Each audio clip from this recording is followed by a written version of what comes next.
एक बच्चा जेल की कोठरी में पैदा हुआ। उसी रात तूफान में यमुना पार करके एक टोकरी में सुरक्षित पहुंचाया गया और आगे चलकर वही बच्चा त्रिलोक का पालनहार कहलाया। ये कहानी है श्री कृष्ण की और आज मैं आपको उनकी जिंदगी के 10 ऐसे पहलू बताऊंगा जो शायद आपने पहले कभी इस तरह नहीं सुने होंगे।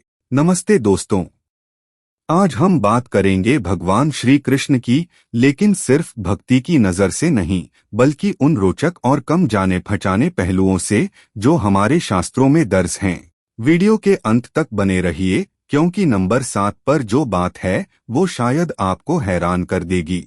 पौराणिक कथाओं के अनुसार श्री कृष्ण का जन्म मथुरा की जेल में हुआ था, जहां उनके माता पिता वासुदेव और देवकी को कंस ने कैद कर रखा था। जन्म की उसी रात वासुदेव जी एक तूफानी रात में यमुना नदी पार करके कृष्ण को गोकुल ले गए और कहा जाता है कि शेषनाग ने अपने फन से उन पर छाया की ताकि बारिश उन्हें छू भी न सके। कृष्ण अभी शिशु ही थे जब कंस ने राक्षसी पूतना को भेजा जो अपने स्तनों में विष लगाकर बालकों को मारती थी। कृष्ण ने उसका दूध पीते पीते ही उसका प्राण हर लिया। ये उनकी लीलाओं की शुरुआत भर थी। आगे चलकर उन्होंने कई ऐसे राक्षसों का वध किया जब वो सिर्फ एक बालक के रूप में गोकुल में खेल रहे थे। जब इंद्रदेव ने गोकुलवासियों पर मूसलधार बारिश और तूफान भेजा तो श्री कृष्ण ने पूरे गोवर्धन पर्वत को अपनी एक उंगली पर उठा लिया और पूरे गांव को लगातार 7 दिन तक उसके नीचे शरण दी। कहा जाता है कि यही घटना इंद्र के अहंकार को तोड़ने वाली थी। भागवत पुराण के अनुसार श्री कृष्ण ने राक्षस नरकासुर का वध करके 16,100 से अधिक स्त्रियों को उसकी कैद से मुक्त कराया था, जिन्हें समाज ने अस्वीकार कर दिया था।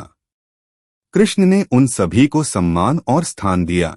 यही वजह है कि पुराणों में उनकी 16,108 रानियों का उल्लेख मिलता है।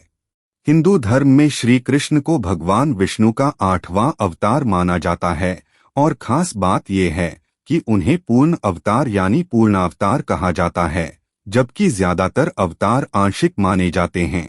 यानी शास्त्रों के अनुसार कृष्ण में विष्णु के सभी दिव्य गुण पूर्ण रूप से प्रकट हुए थे।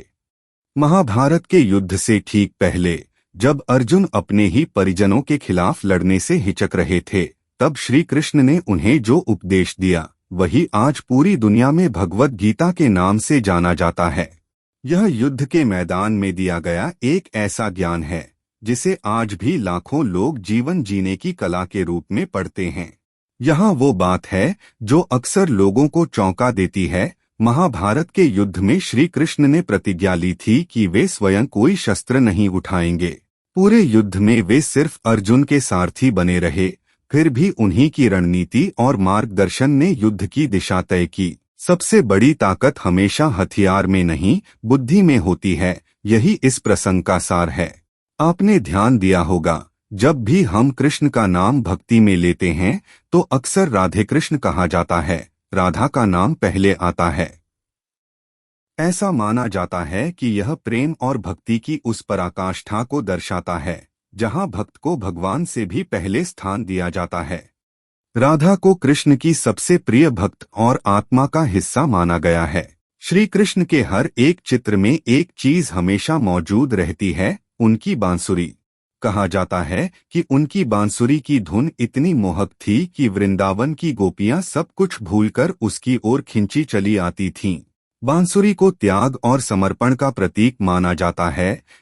श्री कृष्ण के 108 नाम माने जाते हैं। गोपाल, माधव, केशव, वासुदेव, मुरारी, गिरिधर जैसे नाम आज भी हर भारतीय घर में सुनाई देते हैं।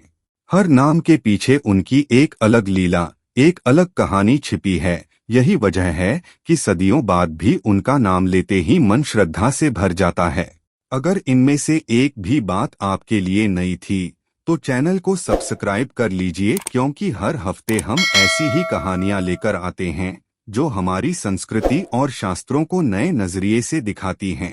कमेंट में बताइए इनमें से कौन सी बात आपको सबसे ज्यादा पसंद आई। राधे राधे।